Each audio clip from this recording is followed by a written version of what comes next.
I scowl with frustration at myself in the mirror. Damn my hair. It just won't behave. And damn Catherine Kavanaugh for being ill and subjecting me to this ordeal. I should be studying for my final exams, which are next week, yet here I am trying to brush my hair into submission. I must not sleep with it wet. I must not sleep with it wet. Reciting this mantra several times, I attempt once more to bring it under control with the brush. I roll my eyes in exasperation and gaze at the pale, brown-haired girl with blue eyes too big for her face staring back at me, and give up. My only option is to restrain my wayward hair in a ponytail and hope that I look semi-presentable. Kate is my roommate, and she has chosen today of all days to succumb to the flu. Therefore, she cannot attend the interview she'd arranged to do with some mega-industry A-list tycoon I've never heard of for the student newspaper. So I have been volunteered. I have final exams to cram for, one essay to finish, and I'm supposed to be working this afternoon, but no. Today, I have to drive 165 miles to downtown Seattle in order to meet the enigmatic CEO of Gray Enterprises Holdings, Inc. As an exceptional entrepreneur and major benefactor of our university, his time is extraordinarily precious, much more precious than mine, but he has granted Kate an interview. A real coup, she tells me. Damn her extracurricular activities. Kate is huddled on the couch in the living room. Anna, I'm sorry. It took me 9 months to get this interview. It will take another 6 to reschedule, and we'll both have graduated by then. As the editor, I can't blow this off. Please, Kate begs me in her rasping, sore throat voice. How does she do it? Even ill, she looks gammon and gorgeous, strawberry blonde hair in place and green eyes bright, although now red-rimmed and runny. I ignore my pang of unwelcome sympathy. Of course I'll go, Kate. You should get back to bed. Would you like some NyQuil or Tylenol? NyQuil, please. Here are the questions and my mini disc recorder. Just press record here. Make notes. I'll transcribe it all. I know nothing about him, I murmur, trying and failing to suppress my rising panic. The questions will see you through. Go. It's a long drive. I don't want you to be late. Okay, I'm going. Get back to bed. I made you some soup to heat up later. I stare at her fondly. Only for you, Kate, would I do this. I will. Good luck. And thanks, Anna. As usual, you're my lifesaver. Gathering my satchel, I smile wryly at her, then head out the door to the car. I cannot believe I have let Kate talk me into this. But then Kate can talk anyone into anything. She'll make an exceptional journalist. She's articulate, strong, persuasive, argumentative, beautiful, and she's my dearest, dearest friend. The roads are clear as I set off from Vancouver, Washington, toward Portland and the I-5. It's early, and I don't have to be in Seattle until 2 this afternoon. Fortunately, Kate's lent me her sporty Mercedes CLK. I'm not sure Wanda, my old VW Beetle, would make the journey in time. Oh, the Merc is a fun drive, and the miles slip away as I floor the pedal to the metal. My destination is the headquarters of Mr. Gray's global enterprise. It's a huge 20-story office building, all curved glass and steel, an architect's utilitarian fantasy with Gray House written discreetly in steel over the glass front doors.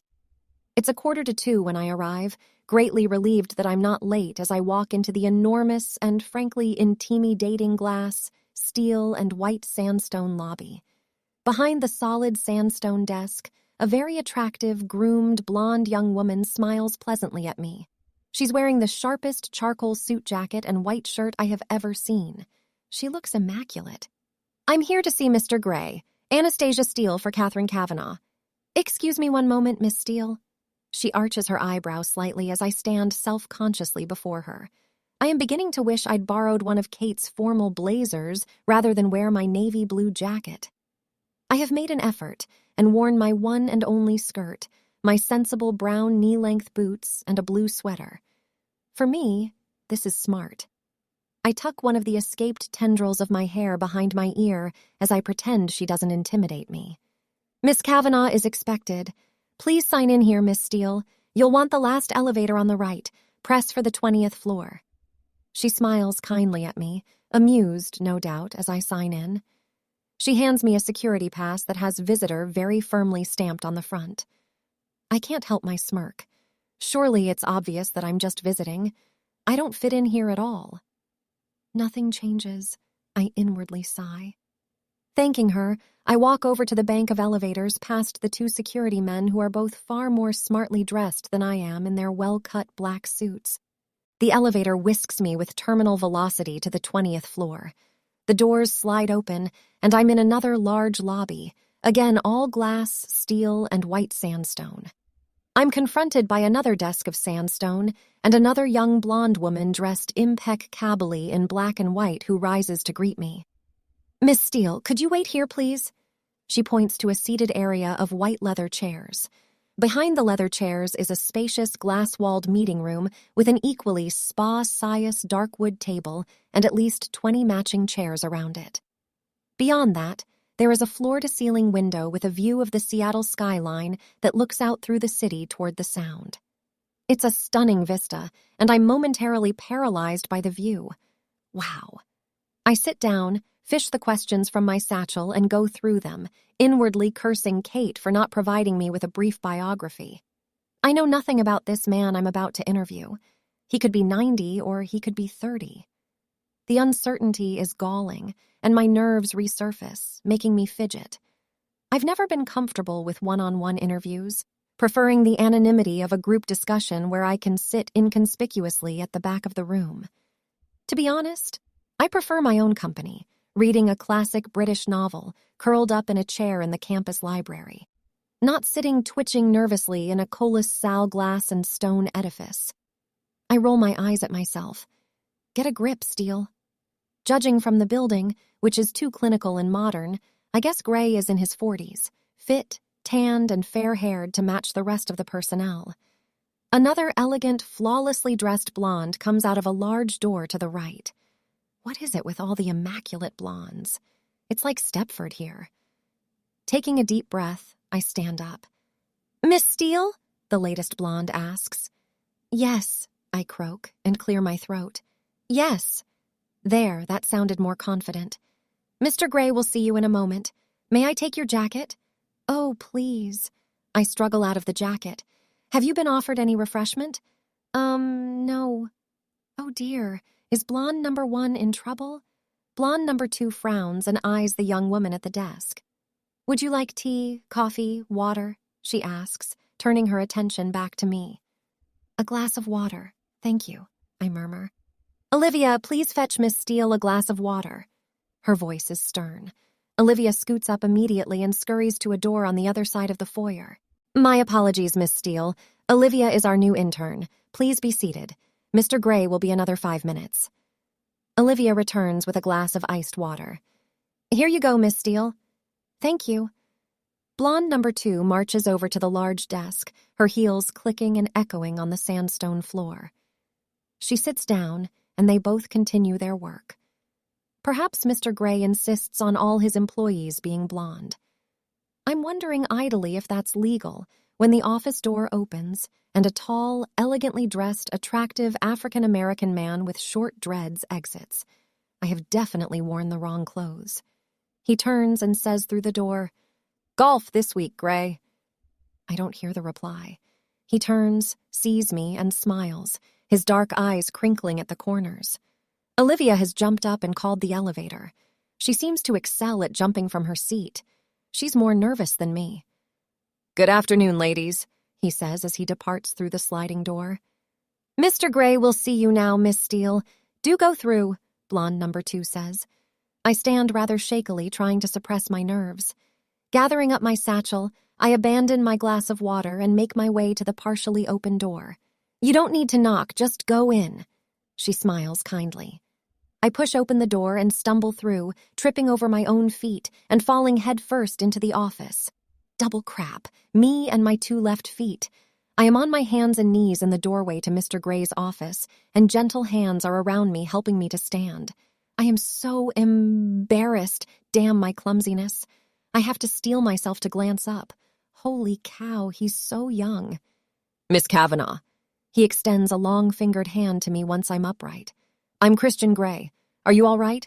Would you like to sit?" So young and attractive, very attractive. He's tall, dressed in a fine gray suit, white shirt and black tie with unruly dark copper-colored hair and intense bright gray eyes that regard me shrewdly. It takes a moment for me to find my voice. Actually, I mutter, if this guy is over 30, then I'm a monkey's uncle. In a daze, I place my hand in his and we shake. As our fingers touch, I feel an odd, exhilarating shiver run through me. I withdraw my hand hastily, embarrassed. Must be static. I blink rapidly, my eyelids matching my heart rate. Miss Kavanaugh is indisposed, so she sent me. I hope you don't mind, Mr. Gray. And you are? His voice is warm, possibly amused, but it's difficult to tell from his impassive expression. My apologies, Miss Steele. Olivia is our new intern. Please be seated. Mr. Gray will be another 5 minutes. Olivia returns with a glass of iced water. Here you go, Miss Steele. Thank you. Blonde number 2 marches over to the large desk, her heels clicking and echoing on the sandstone floor. She sits down, and they both continue their work. Perhaps Mr. Gray insists on all his employees being blonde. I'm wondering idly if that's legal when the office door opens and a tall, elegantly dressed, attractive African-American man with short dreads exits. I have definitely worn the wrong clothes. He turns and says through the door, "Golf this week, Gray." I don't hear the reply. He turns, sees me, and smiles, his dark eyes crinkling at the corners. Olivia has jumped up and called the elevator. She seems to excel at jumping from her seat. She's more nervous than me. "Good afternoon, ladies," he says as he departs through the sliding door. "Mr. Gray will see you now, Miss Steele. Do go through," blonde number 2 says. I stand rather shakily, trying to suppress my nerves. Gathering up my satchel, I abandon my glass of water and make my way to the partially open door. "You don't need to knock, just go in." She smiles kindly. I push open the door and stumble through, tripping over my own feet and falling headfirst into the office. Double crap, me and my 2 left feet. I am on my hands and knees in the doorway to Mr. Gray's office, and gentle hands are around me helping me to stand. I am so embarrassed, damn my clumsiness. I have to steel myself to glance up.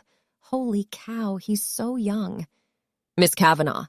He extends a long-fingered hand to me once I'm upright. "I'm Christian Gray. Are you all right? Would you like to sit?" So young and attractive, very attractive.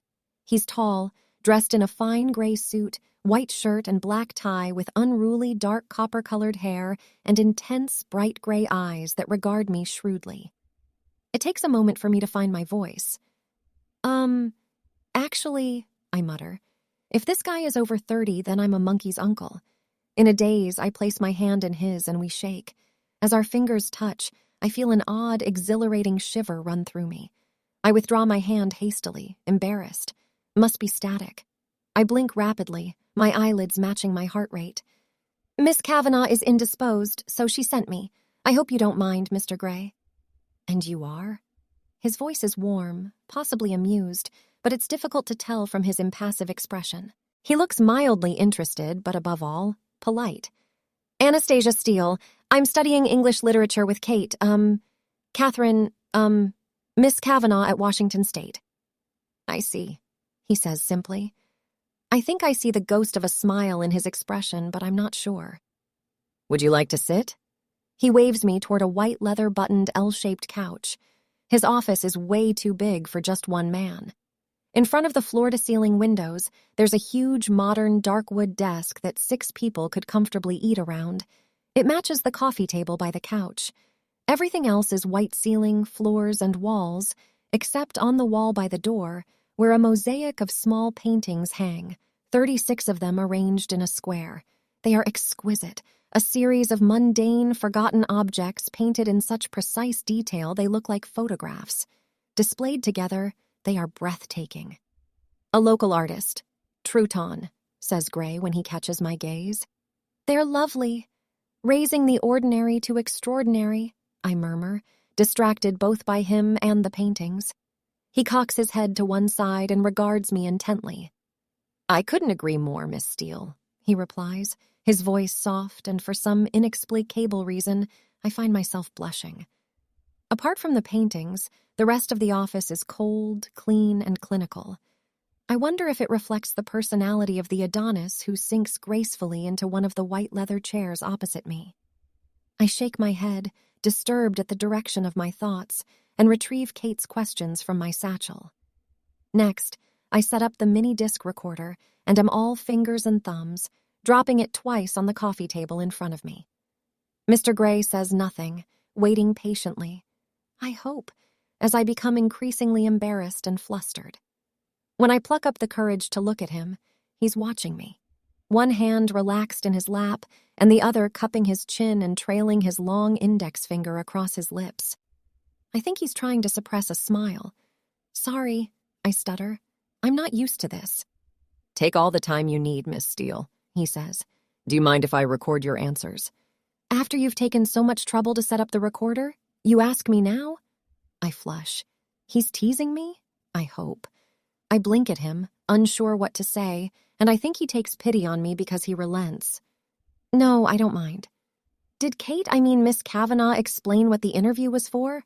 Yes, to appear in the graduation issue of the student newspaper, as I shall be conferring the degrees at this year's graduation ceremony. Oh, this is news to me, and I'm temporarily preoccupied by the thought that one not much older than me, okay, maybe 6 years or so, and okay, mega successful, but still, is going to present me with my degree. I frown, dragging my wayward attention back to the task at hand. Good, I swallow nervously. I have some questions, Mr. Gray. I smooth a stray lock of hair behind my ear.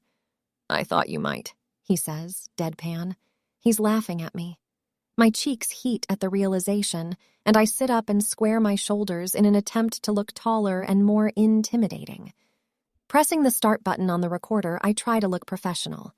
You're very young to have amassed such an empire. To what do you owe your success? I glance up at him. His smile is rueful, but he looks vaguely disappointed.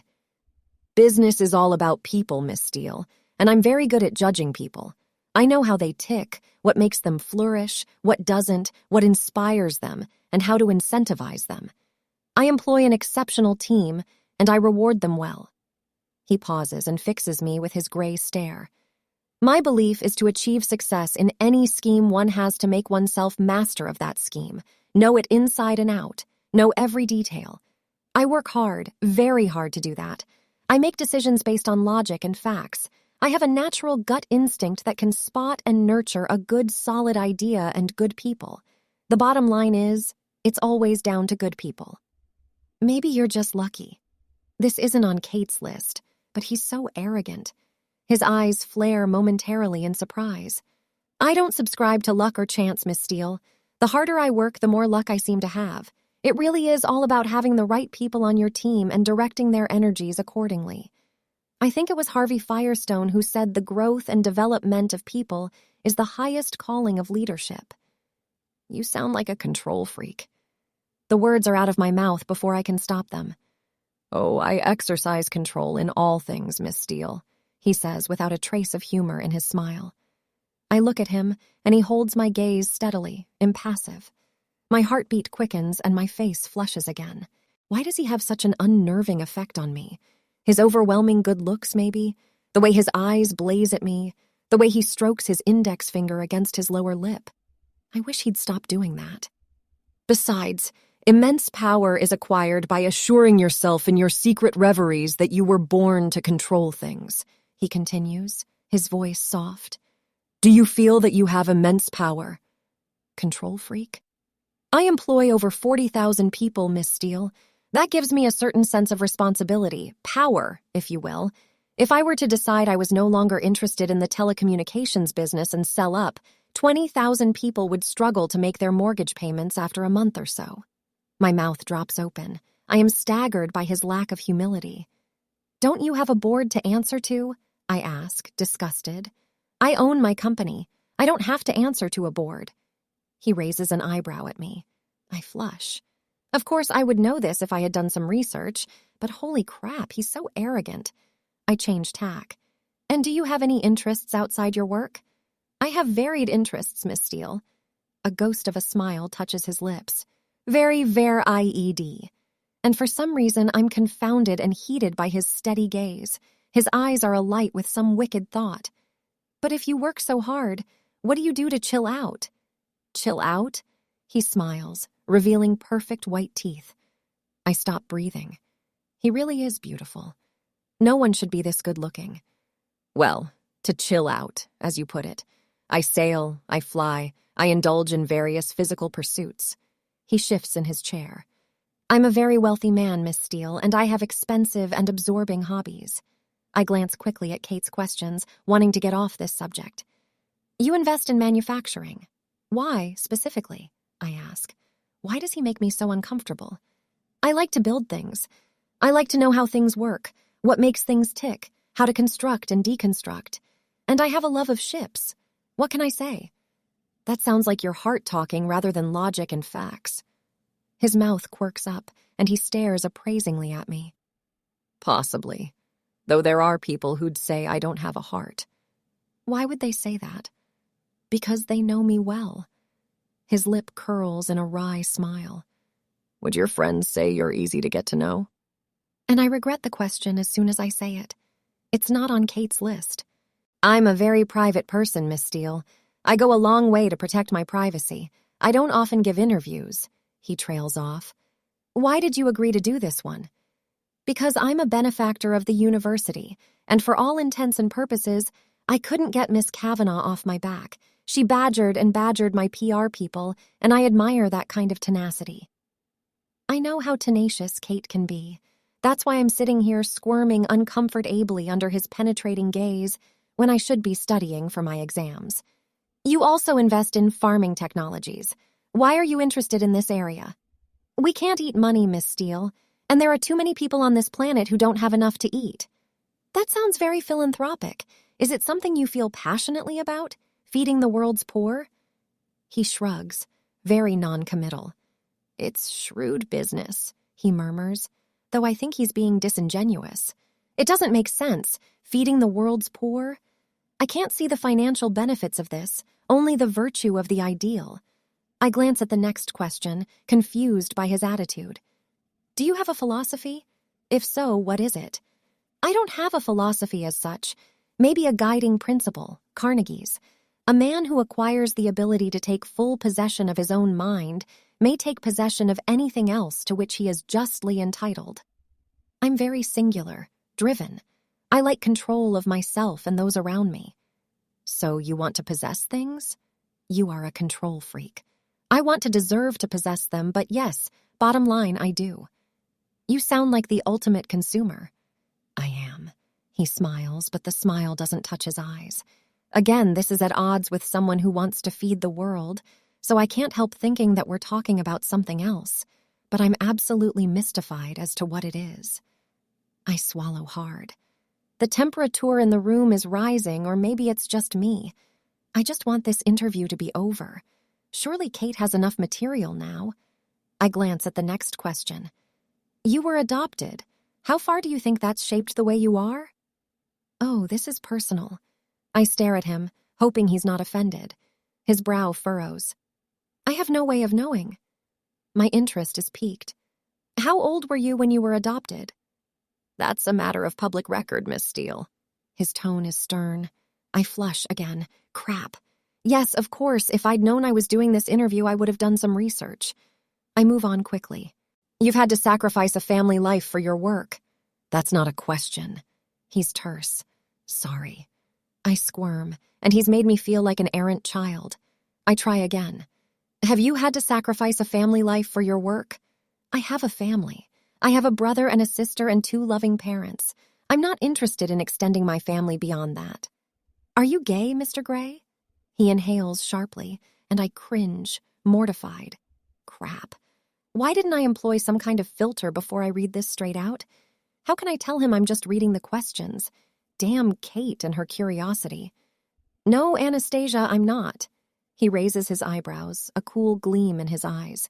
He does not look pleased. I apologize. It's, written here. It's the first time he's said my name. My heartbeat has accelerated and my cheeks are heating up again. Nervously, I tuck my loosened hair behind my ear. He cocks his head to one side. These aren't your own questions. The blood drains from my head. Oh no. No. Kate. Miss Kavanaugh. She compiled the questions. Are you colleagues on the student paper? Oh, crap. I have nothing to do with the student paper. It's her extracurricular activity, not mine. My face is aflame. No, she's my roommate.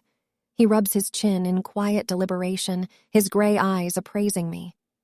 Did you volunteer to do this interview? He asks, his voice deadly quiet. Hang on, who's supposed to be interviewing whom? His eyes burn into me, and I'm compelled to answer with the truth.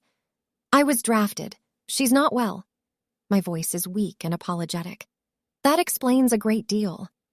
There's a knock at the door, and blonde number 2 enters. Mr. Gray, forgive me for interrupting, but your next meeting is in 2 minutes. We're not finished here, Andrea. Please cancel my next meeting. Andrea hesitates, gaping at him. She appears lost. He turns his head slowly to face her and raises his eyebrows. She flushes bright pink. Oh, good. It's not just me. Very well, Mr. Gray, she mutters, then exits.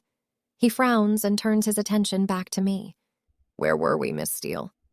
Oh, we're back to Miss Steele now. Please don't let me keep you from anything. I want to know about you. I think that's only fair. His gray eyes are alight with curiosity. Double crap. Where's he going with this? He places his elbows on the arms of the chair and steeples his fingers in front of his mouth. His mouth is very distracting. I swallow. To be continued. Thanks for listening. Please hit the like and subscribe button if you like my reading.